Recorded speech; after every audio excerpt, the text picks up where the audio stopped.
Des images amateurs filmées depuis Goma montrent un missile qui se dirige vers l'avion de chasse Sukhoi Su-25 et explose avant de toucher la cible.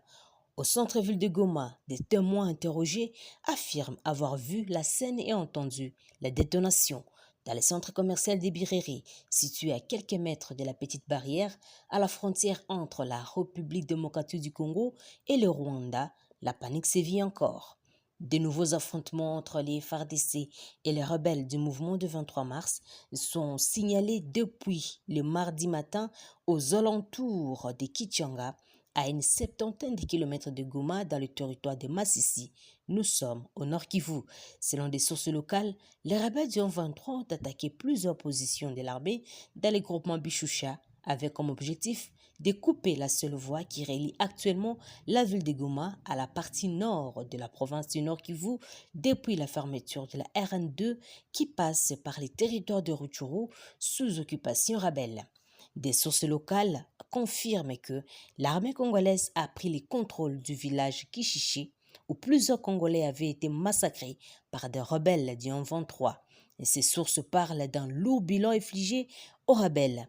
Des détonations d'armes lourdes et légères entendues dans la cité de Kichanga ont provoqué le déplacement massif de la population vers des zones jugées sécurisées. Selon Tobirakio Kahangu Tobi, qui est le président de la société civile de Kichanga, a déclaré que nous nous sommes réveillés sous les tirs d'armes lourdes et légères et ça crépitait du côté de Kihonga, d'Engola et Kishaki.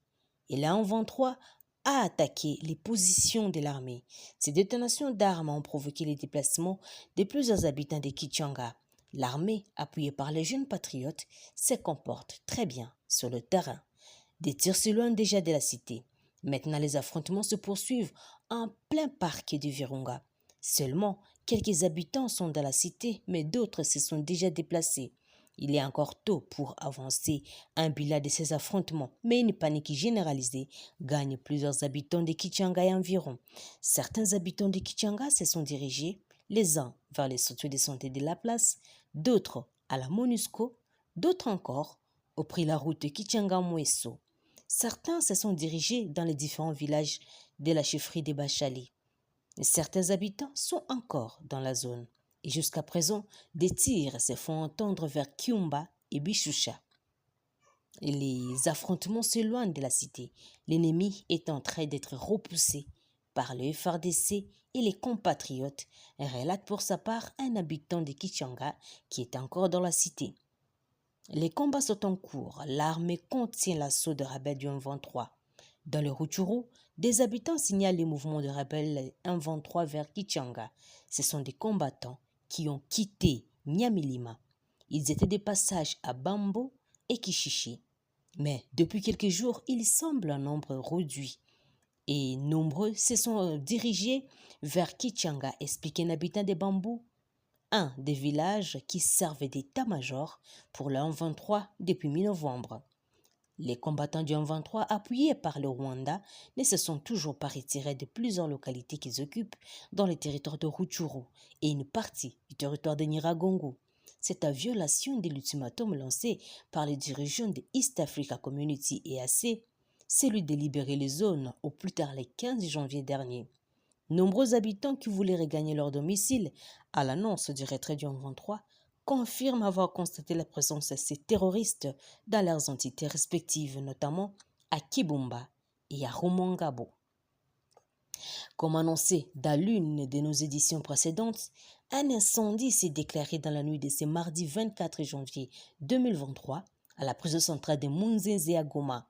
À l'origine, selon des sources pénitentiaires, l'instabilité électrique. Aucun cas d'évasion n'a été enregistré, mais les dégâts matériels importants sont remarquables. Il n'y a aucun évadé et aucune perte en vie humaine. Selon le directeur de la prison de Goma, Patrick Mukendi, l'incendie s'est déclaré aux environs de 22 heures. Nous avons encadré les détenus avec les services de sécurité, ensuite la protection civile de la province ainsi que la MONUSCO sont arrivés sur les lieux vers 23 heures et à minuit. Heureusement que nous avons pu contenir le feu. Il ne s'agit pas d'un premier cas, signalant qu'un incendie s'était déclaré le 1er août 2017 dans cet établissement carcéral. Le feu était parti de la cuisine située au bloc des femmes. L'incendie avait détruit les pavillons abritant les tribunaux pour enfants. Et pour rappel, situé au quartier Mourara, Office 2, dans la commune de Karisimbi, la prison centrale de Munzenze est la plus grande de la province du Nord Kivu.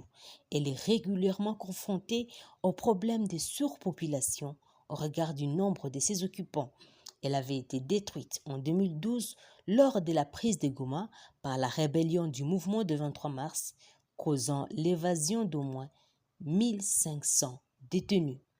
Dirigeons-nous dans la province du Maniema, où les femmes leaders de la province ont adressé ce mardi 24 janvier leur mémorandum au président de la République pour l'interpeller personnellement face aux multiples exactions que subissent les femmes de Salamabila dans le territoire des Kabambari. Ces femmes demandent que la justice soit rendue pour les habitants de Salamabila, où les femmes et jeunes filles sont soumises aux actes de barbarie par leur belle Malaïka. Elles demandent l'implication du chef de l'État pour la condamnation des auteurs de ces crimes contre l'humanité, ainsi que la prise en charge de toutes les victimes de ces violences basées sur le genre, indique cette déclaration lue par Virginie Alimassi.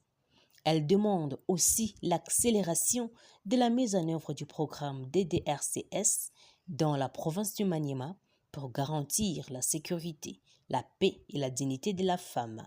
Ce mémorandum a été déposé entre les mains de la chef de division du genre, famille et enfants, Régine Kampunga Sifayao. Celle-ci a promis à transmettre au chef de l'exécutif provincial pour qu'il l'achemine à qui de droit. Signalant que des vidéos circulent sur les réseaux sociaux montrant des femmes, les filles et certains hommes en train d'être fouettés par les jeunes de milice Mai Mai Malaika actifs dans la zone.